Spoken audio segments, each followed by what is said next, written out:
All right, so part 3 of the lecture, I want to talk a little bit more about the types of social movements and things I call little risk activism, which are small changes that you can make in your own individual life. So first off, there are 4 types of social movements that we can think about. We can kind of classify movements as in these types of ways. And just to note, these things are not mutually exclusive. It doesn't mean that a social movement can be only one or the other.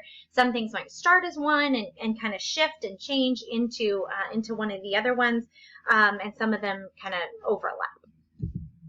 So first of all, there's the idea of the alternative social movement.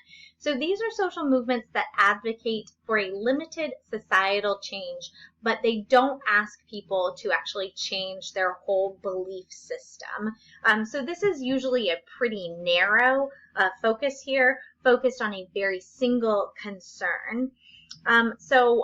One example that we could include here is the movement, the organization MADD, Mothers Against Drunk Driving, because they advocate for harsher laws against drunk driving. That is they're not asking people to change their beliefs about driving while drunk, but they are asking for harsher laws to be implemented. Redemptive social movements are ones that seek radical change in individual behavior. One example here we could see is the temperance movement in the 1800s to get people to stop drinking. And we could also think about that Mothers Against Drunk Driving are also seeking radical change in terms of wanting people to stop driving drunk. So that's a way that one type of social movement could be classified as both categories. Another example here, another type of social movement is the reformative social movement. So this seeks specific change, but across society. So different from the alternative, it is seeking a specific change, but it wants it applied to everyone. So these are usually like larger movements. We can think about the civil rights movement, Black Lives Matter, marriage equality. These are all reformative social movements. And we can think about them, they can be, any type of group can have any type of the social movement. So in terms of like marriage equality is a reformative social movement, but the folks who were against marriage equality, such as the Defense of Marriage Act, that's a reformative social movement as well. And then the last one here is a revolutionary social movement, which is really the radical reorganization of society. I like to think about this as the burn it to the ground social movement. Just get rid of everything and build something totally new. So we don't have as many of these currently. But we can think about the American Revolution, the Communist Party in the United States, and United States militia organizations. These are all revolutionary, burn it to the ground and start over type social movements. So I challenge you to think about the 3 examples that we talked about: Friends of Cats, for the Brita filter, and the Survivors Act.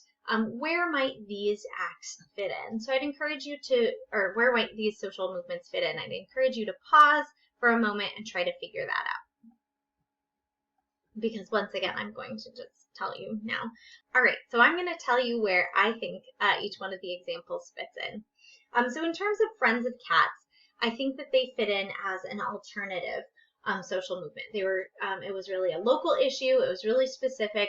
They weren't asking for people to change their beliefs of what they thought about feral cats.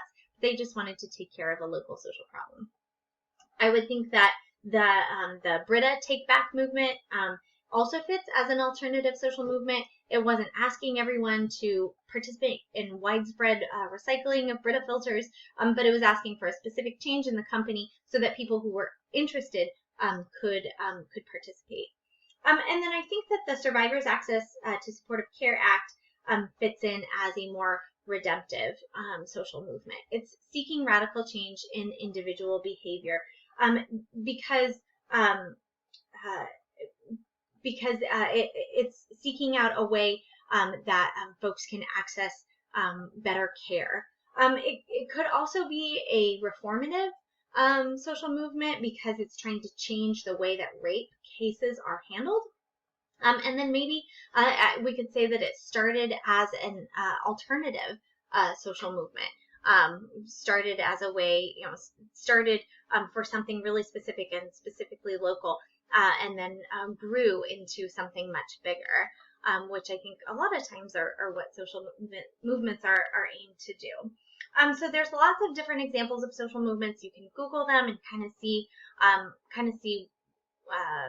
other examples and try to figure out where they fit in to kind of challenge yourself. So if you are wondering, what can I do? I'm interested in participating in social change.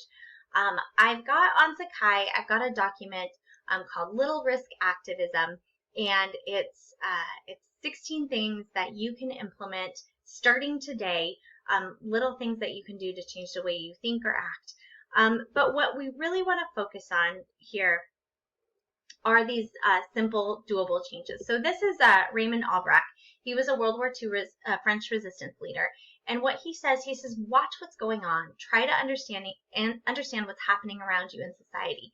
And when you get the feeling there's an injustice, react to the injustice without being content to just notice it, but try to do something. So that idea of taking the path of least, resisting the path of least resistance, that you want to take the harder path, and it challenges others to take that harder path too. So when we think about little risk activism, these are all things that are small and doable changes. They are small, humble, and doable rather than large, heroic, and impossible. If you want to go out and you want to change the world, I applaud you. As long as it's something that I would personally agree with, I guess I should add that caveat. But you are probably not going to do that tomorrow. And so instead, find something that you can do today to lead you to tomorrow and the next day and the next day. That will be positive social change. I would say start from where you are and work from there. You don't need to jump to 100% right away. You can start small. You should set reasonable goals as well. You should think about where you are, where you want to get to, and then the steps that you take to get there. You can't change yourself completely overnight. The weight of failing at that would probably bring you down. And so do something that's more manageable. I had a student in the past who basically said, if I can't change everything, I don't want to bother to change anything. And that was really discouraging. I was really bummed out to hear that. But over time, as she thought about it, she became interested in a particular issue, and she got involved in that issue, and she started making those small changes and started realizing that it is possible to implement those small changes. So now I'd like you to move to part 4 of the video to talk a little bit more about bringing this class full circle back to our first day.